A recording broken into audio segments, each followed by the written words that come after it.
आपको वो स्थान दिखाएंगे जहां हाईवे बनने से पहले ही लोगों ने मुआवजे के लालच में उस जमीन पर, उस भूमि पर नकली मकान बना लिए ताकि जमीनों पर मकान बनने से उन्हें ज्यादा मुआवजा सरकार से मिल सके।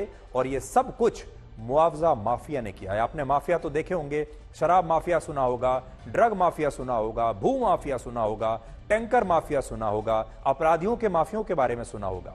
लेकिन ये मुआवजा माफिया इस देश में बिल्कुल नया है। ये नया बिजनेस आइडिया है और ये बेईमानी के मुआवजे का एक नया बिजनेस मॉडल आप सबके सामने लेकर आया है।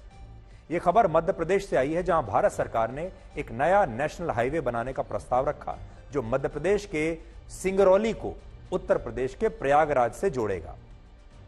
इस नेशनल हाईवे में 70 किलोमीटर की 4 लेन सड़क मध्य प्रदेश के सिंगरौली में बननी है और इस हाईवे को लेकर सर्वे पूरा हो चुका है।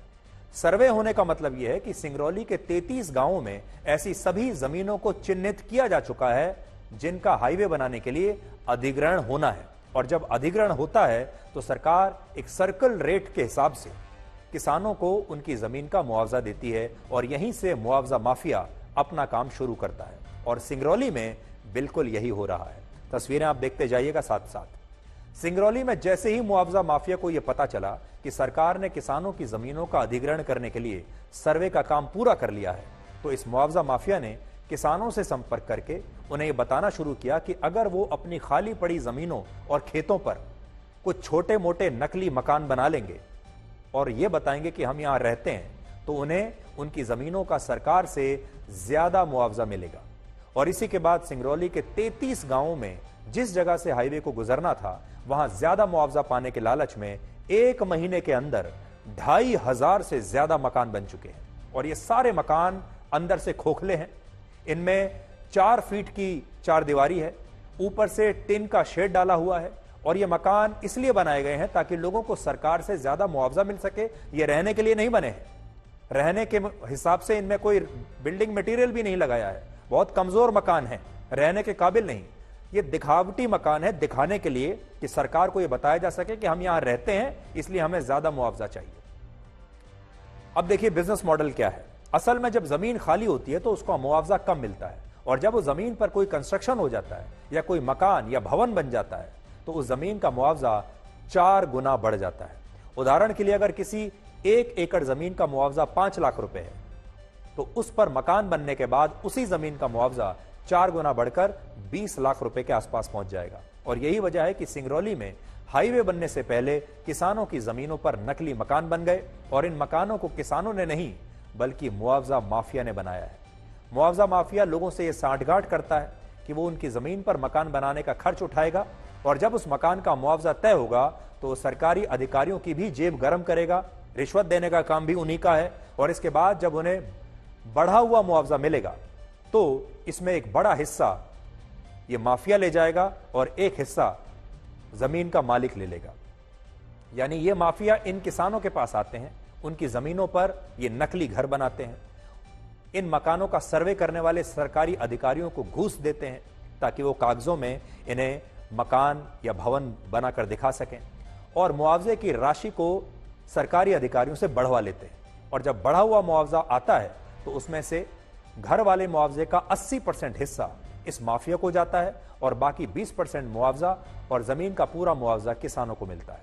और यह बेईमानी ऐसे ही चलती रहती है और शायद इसीलिए हमारे देश में यह कहावत कही जाती है कि मेरा देश महान लेकिन 100 में से ज्यादातर बेईमान। तो अब यह रिपोर्ट देखिए।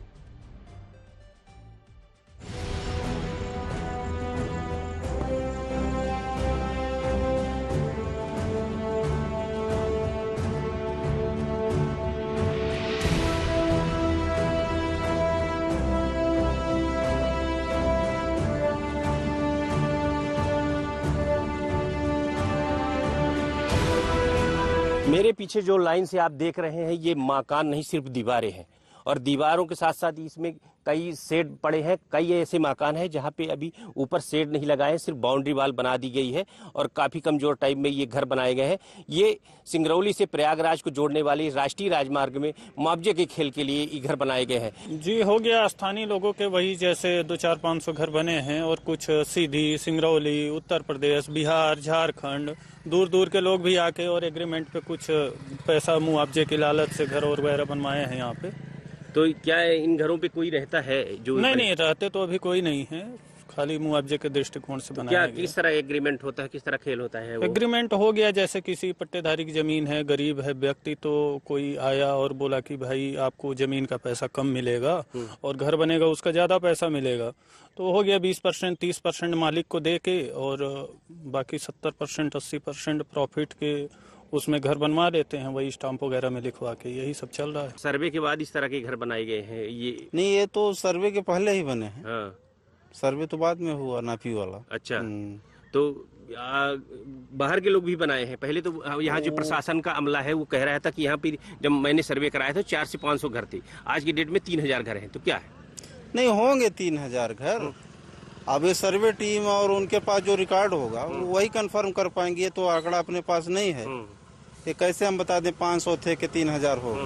अब रिकॉर्ड प्रशासन के पास है, वही कंफर्म कर पाएंगे कौन स्थानीय है कौन बाहरी है। ये तो बाहरी लोगों ने बनाया है, ये आपको है? बनाए हैं, बिल्कुल। हाँ बनाए हैं, कुछ लोग बनाए हैं। मैं दिखा देता हूँ कि इन घरों में इन घरों के लिए बाकायदा विभाग द्वारा नंबरिंग की गई है, लेकिन इन घरों में रहने वाला कोई नहीं है। सिर्फ आप देख सकते हैं ये जो लाइनें उससे बने हैं, ये पूरे घर मुआवजे के लिए बने। पूरे रूट इसी रूट से राष्ट्रीय राजमार्ग जाना है जो सिंगरौली से प्रयागराज जाएगा। ये देखिए इस घर के में मैं कैमरामैन को चाहूँगा दिखाएं, ये घर में ताले लगे हुए, इन घरों में कोई रहने वाला नहीं। इतने बड़े बड़े काफ़ी दूर तक इन घरों का क्षेत्रफल है, ये बनाए गए हैं, लेकिन इन घर में कोई रहने वाला नहीं। ये दूसरा घर है, ये दूसरा घर है।